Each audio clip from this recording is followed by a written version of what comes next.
sa tuwing ay nababalisa.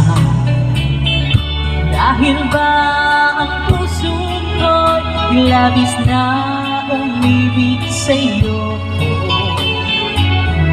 hanggang kailan patitiis lihim ang pag-ibig ko.